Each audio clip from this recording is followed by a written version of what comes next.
नमस्कार, आप सभी का एक बार फिर से स्वागत है हमारे चैनल संस्कारी बेटी पे। क्या पूजा या आराधना करते वक्त आपकी आंखों में भी आंसू आते हैं? अगर आपके साथ भी ऐसा होता है तो आप इस वीडियो को अंत तक जरूर देखें। आज हम आपको बताएंगे आखिर ऐसा क्यों होता है, ऐसी कौन सी अज्ञात अलौकिक शक्तियाँ हैं की कृपा आप पे बनी हुई है। और पूजा करते समय आंखों से आंसू आना, नींद आना और उबासी आना का क्या अर्थ होता है। हमारे प्राचीन ग्रंथों के अनुसार शुरुआत में संपूर्ण ब्रह्मांड खाली था, हर तरफ केवल अंधकार ही था।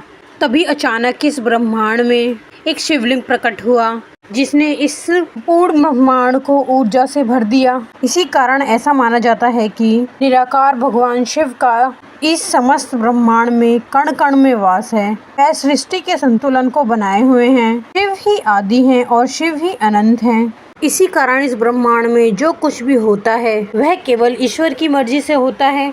जब आप पूजा करने बैठते हैं अथवा ईश्वर का ध्यान करने बैठ जाते हैं तो आपकी आत्मा ईश्वर के साथ जुड़ जाती है। ईश्वर सर्वव्यापी हैं, समस्त सजीव और निर्जीव वस्तु में उनका ही वास है। इसी कारण जब भी पूजा पाठ करते समय आपके साथ विचित्र घटना घटित होती हैं तो इसका अर्थ ये है कि ईश्वर आपको कुछ संकेत देने की कोशिश कर रहे हैं। कई लोग इसे मात्र सहयोग समझकर नजरअंदाज कर देते हैं, लेकिन ऐसा करने से अच्छा है कि आप उन संकेतों को समझें। आखिर ऐसा क्यों होता है? जब भी हम किसी मंदिर में प्रवेश करते हैं हम प्रसन्न हो जाते हैं, दुख और निराशा भी अचानक खत्म हो जाती है और व्यक्ति अच्छा महसूस करता है। ऐसा इसलिए क्योंकि मंदिर के वातावरण में सकारात्मक ऊर्जा होती है और शक्तियाँ होती हैं, जिसके प्रभाव से मंदिर में आने वाले व्यक्ति का मन शांत, सुख का अनुभव करता है। कई बार विद्यार्थियों को माता सरस्वती का ध्यान करते समय आंखों में आंसू आ जाते हैं या अचानक नींद आने लगती है। साथ ही देवी देवता की कथा सुनते वक्त भी अचानक रोम रोम खड़े हो जाते हैं या आंखों से आंसू आने लगते हैं। कभी कभी जब हमें ईश्वर की उस अनंत शक्ति का एहसास हो जाता है तो हमारे रोंगटे खड़े हो जाते हैं और ईश्वर पर हमारा विश्वास और दृढ़ हो जाता है।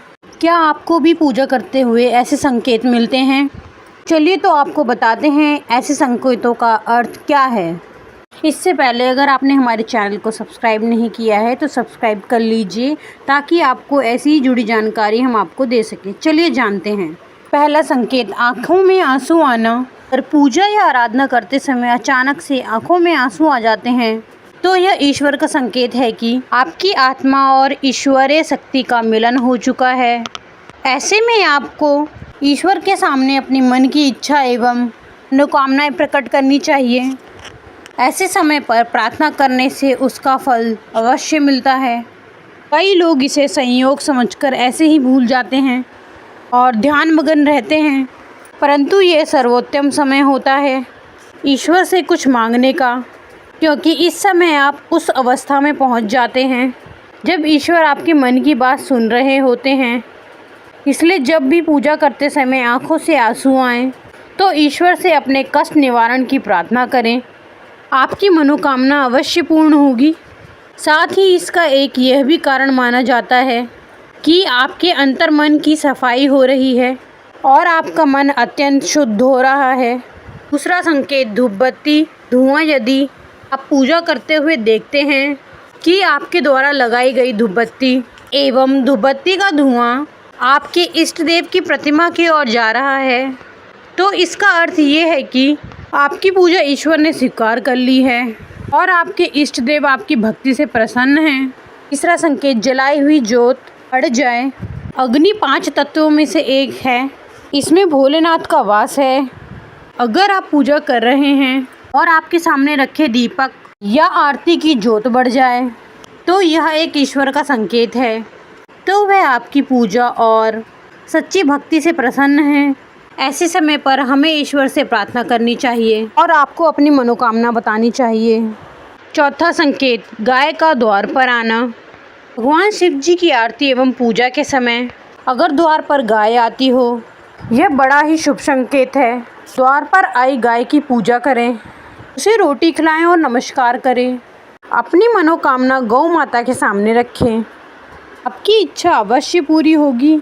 प्राचीन ग्रंथों में गाय को हर मनोकामनाएं पूर्ण करने वाली कामधेनु माना गया है। 5वां संकेत फूल का गिरना। अगर पूजा एवं ध्यान से पहले फूल ईश्वर की प्रतिमा पर चढ़ाए हैं और ध्यान एवं पूजा करते समय अगर वह फूल की ओर गिरता है तो यह बहुत ही बड़ा शुभ संकेत माना जाता है। इसका अर्थ है कि आपकी आराधना को ईश्वर ने स्वीकार कर लिया है और वे उसका उचित फल आपको तुरंत ही प्रदान करेंगे। अगर आपके साथ भी ऐसा होता है तो या हुआ हो तो कमेंट कर ज़रूर बताएं।